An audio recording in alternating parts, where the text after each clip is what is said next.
Assalamualaikum warahmatullahi wabarakatuh. Hari ini kita akan belajar tentang kalor. Pada saat memasak, tentunya kamu menggunakan energi panas api untuk menaikkan suhu air atau minyak. Dalam bab ini, kamu akan belajar bagaimana perubahan pada benda akibat perubahan energi panas pada benda itu. Untuk itu, kita akan coba membandingkan energi panas yang dikandung benda melalui kegiatan berikut. Yang pertama adalah memanaskan segelas air dan yang kedua adalah memanaskan sepanci air. Nah, pada kegiatan pertama ini kita akan memanaskan segelas air dan sepanci air sampai mencapai suhu yang sama, yaitu suhu 60 derajat Celcius. Nah, sebelumnya kita ingatkan kembali apa itu suhu. Suhu menyatakan tingkat panas benda. Benda memiliki tingkat panas tertentu karena di dalam benda terkandung energi panas. Nah, pada kegiatan pertama, segelas air dan sepanci air yang bersuhu sama ternyata memiliki energi panas yang berbeda. Jadi saat kamu akan memanaskan segelas air dan saat kamu akan memanaskan sepanci air, tentu memerlukan energi panas yang lebih besar pada sepanci air. Nah, untuk menaikkan suhu sepanci air memerlukan energi panas yang lebih besar daripada segelas air. Jadi, pada suhu yang sama, zat yang masanya lebih besar mempunyai energi panas yang lebih besar pula.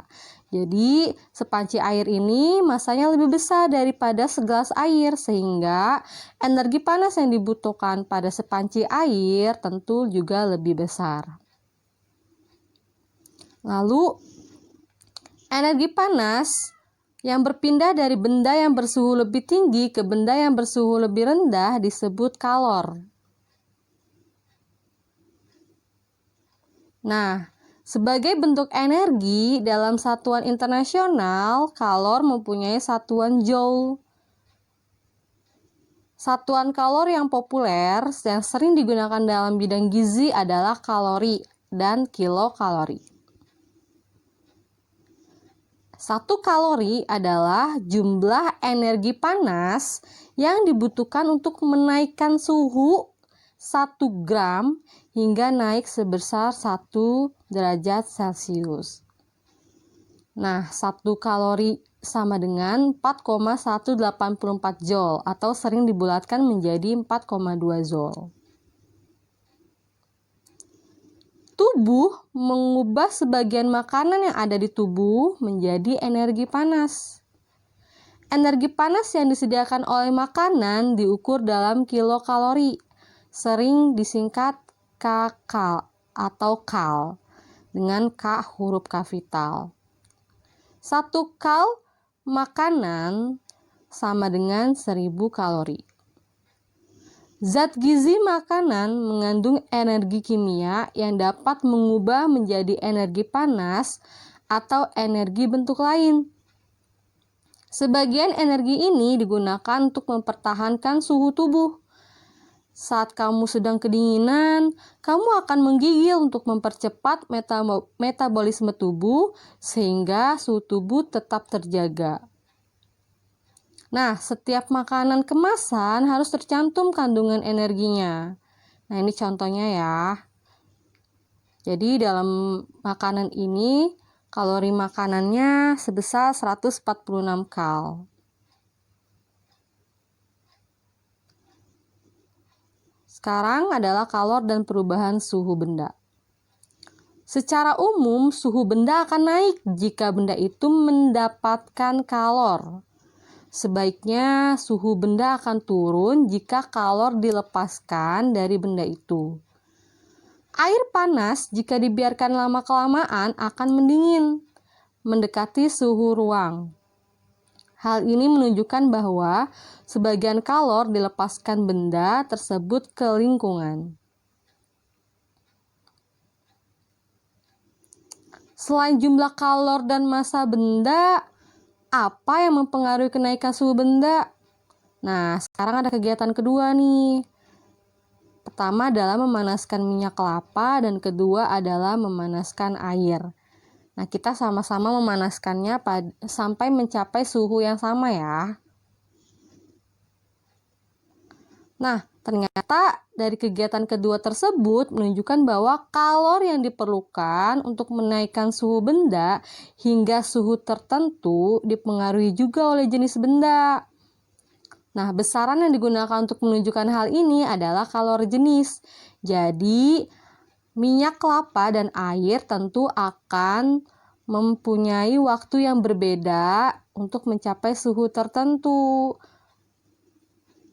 Nah, tabel 4.1 ini menunjukkan kalor jenis beberapa bahan. Nah, kamu dapat mengamati bahwa bahan yang berbeda memiliki kalor jenis yang berbeda pula. Nah, ini adalah contoh bahan dan besar kalor jenisnya. Nah, dari semua tadi kita dapat hasilkan sebagai berikut. Pertama, kalor untuk menaikkan suhu benda bergantung pada jenis benda. Kedua, makin besar kenaikan suhu, kalor yang diperlukan makin besar pula. Dan yang ketiga, makin besar massa benda, kalor yang diperlukan untuk menaikkan suhu makin besar pula. Sehingga secara matematis dapat ditulis sebagai berikut.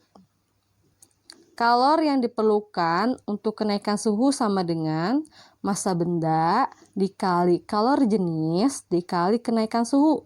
Nah, dilambangkan sebagai berikut. Kalor itu Q sama dengan massa itu M dikali kalor jenis itu C kecil dan dikali kenaikan suhu itu adalah delta T. Jadi suhu akhir dikurang suhu awal. Nah, ini ada contoh ya. Berapa kalor yang dibutuhkan untuk menaikkan suhu 500 gram air dari suhu mula-mula 20 derajat Celcius menjadi 100 derajat Celcius. Diketahui massa 500 gram. Nah, kita ubah dulu menjadi kilogram dengan cara dibagi 1000. Sehingga hasilnya 0,5 kilogram. Lalu kalor jenis air bisa kita lihat di tabel 4.1 yaitu 4184 Joule per kilogram Kelvin. Nah, kenaikan suhu airnya yaitu 100 dikurang 20 derajat Celcius sehingga hasilnya 80 derajat Celcius atau 80 Kelvin. Nah, yang ditanyanya adalah kalor untuk kenaikan suhu air atau Q besar. Nah, penyelesaiannya adalah menggunakan persamaan Q sama dengan M kali C kali delta T. Kita masukin ke dalam rumus. Lalu didapatkan hasil 167.360 Joule. Nah, selanjutnya adalah kalor pada perubahan wujud benda. Terjadinya perubahan wujud sering diamati dalam kehidupan sehari-hari. Contoh yang sering kamu jumpai yaitu pada air mendidih. Kelihatan gelembung-gelembung uap air yang menunjukkan adanya perubahan wujud dari air menjadi uap. Untuk mendidihkan air tentunya diperlukan kalor. Jadi, untuk mengubah wujud zat cair menjadi gas diperlukan kalor. Jadi untuk mengubah wujud zat itu selalu diperlukan kalor ya. Nah, ini ada 6 perubahan wujud. Jadi untuk menghablur yaitu dari gas ke padat yaitu melepaskan kalor. Lalu kedua menyublim dari padat ke gas itu perlu kalor. Lalu yang ketiga menguap. Menguap itu adalah dari cair ke gas, itu memerlukan kalor. Lalu dari gas ke cair itu mengembun, yaitu melepas kalor. Lalu selanjutnya zat padat menjadi cair, itu adalah melebur atau mencair ya. itu juga memerlukan kalor. Lalu yang terakhir adalah dari zat cair ke padat, yaitu membeku, itu melepaskan kalor. Saat perubahan wujud tidak terjadi perubahan suhu. Nah, kalor untuk mengubah wujud zat disebut kalor laten. Nah, kalor laten itu ada kalor penguapan atau kalor pengembunan, yaitu Q sama dengan M dikali U. U itu adalah kalor penguapan atau pengembunan. Lalu untuk kalor lebur atau kalor beku itu adalah Q sama dengan M kali L. Jadi M itu massa dan L itu adalah kalor lebur atau kalor beku. Nah, ini ada keterangannya ya di sini ya. Nah, ini contohnya adalah berapa kalor yang diperlukan untuk meleburkan 5 kg air dalam keadaan beku atau es jika kalor lebur air tersebut 336.000 Joule per kilogram. Nah, diketahui masanya sama dengan 5 kg. Kalor lebur air atau L besar sama dengan 336.000 Joule per kilogram, atau bisa kita tulis menjadi 3,36 kali 10 pangkat 5 Joule per kilogram. Ditanya adalah kalor untuk meleburkan air. Penyelesaiannya adalah menggunakan persamaan Q sama dengan M kali L. Kita masukin ke dalam rumusnya. M-nya 5 kg, L-nya 3,36 kali 10 pangkat 5 Joule per kilogram, sehingga didapatkan hasil 16,8 kali 10 pangkat 5 Joule, dan kita ubah menjadi 1,68 kali 10 pangkat 6 Joule. Nah, berikut adalah penerapan kalor. Nah, mengapa sih kamu berkeringat? Sistem tubuh manusia bekerja optimal pada suhu 36,5 derajat Celcius hingga 37,5 derajat Celcius. Seringkali aktivitas dan lingkungan sekitar memaksa tubuh manusia bereaksi untuk menjaga agar suhu tubuhnya tetap optimal di suhu 36,5 derajat Celcius hingga 37,5 derajat Celcius. Pada saat kamu beraktivitas, misalnya berolahraga, akan terjadi peningkatan proses perubahan energi kimia makanan menjadi energi gerak. Proses ini menghasilkan panas yang dapat meningkatkan suhu tubuh. Nah, pada saat ini, mekanisme dalam tubuh kamu memberi perintah agar tubuh berkeringat. Pada saat keringat itu menguap, proses penguapan keringat memerlukan kalor. Kalor ini diambil dari kulit tubuhmu, sehingga tubuh kamu yang memanas itu menjadi dingin dan kembali ke suhu optimal. Pada saat itu, mengapa kamu merasa nyaman dikipasi? Saat dikipasi, proses penguapan keringat itu menjadi lebih cepat, sehingga tubuhmu segera kembali ke suhu optimalnya. Yang kedua, mengapa saat kedinginan kamu cepat merasa lapar? Nah, pada saat kamu kedinginan, kamu akan menggigil. Dengan menggigil, maka tubuhmu bergerak cepat kan? Nah, gerak tubuh kamu ini memaksa tubuh melakukan metabolisme dengan cara membakar energi kimia makanan yang ada di tubuh kamu menjadi energi gerak. Dan tentu saja akan menghasilkan energi panas. Dengan cara inilah suhu tubuh tidak turun. Tentu saja pada saat kedinginan, karena kita sudah banyak membakar energi kimia pada makanan, kita menjadi merasa cepat lapar. Lalu ada pembekuan darah ketika mengalami luka. Darah yang mengalir pada tubuh manusia dapat mengalami perubahan wujud. Jika kita terluka, darah akan mengalir. Jika luka tersebut dibiarkan, lama-lama darah akan mengering. Pada saat itu, darah membeku, mengalami perubahan wujud cair menjadi padat.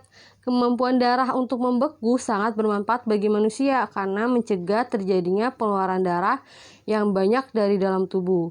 Jika tubuh kekurangan darah, maka bisa menimbulkan efek yang fatal atau kematian. Lalu, teknologi pendingin sederhana. Nah, kamu pasti sering melihat nih di depan gedung besar, seringkali terdapat kolam, bahkan kadang-kadang dilengkapi dengan air mancur kan. Nah, selain untuk keindahan, keberadaan kolam ini dapat membuat lingkungan sekitarnya menjadi sejuk. Mengapa hal ini dapat terjadi? Karena secara alami air di kolam itu kan akan menguap oleh sinar matahari. Nah, untuk menguap itu kan diperlukan kalor. Selain dari sinar matahari, kalor ini juga bisa diambil dari udara di sekitar kolam kan. Nah, sehingga udara di sekitar kolam menjadi lebih sejuk dibandingkan tanpa kolam. Dan terakhir adalah teknologi pendingin makanan sederhana.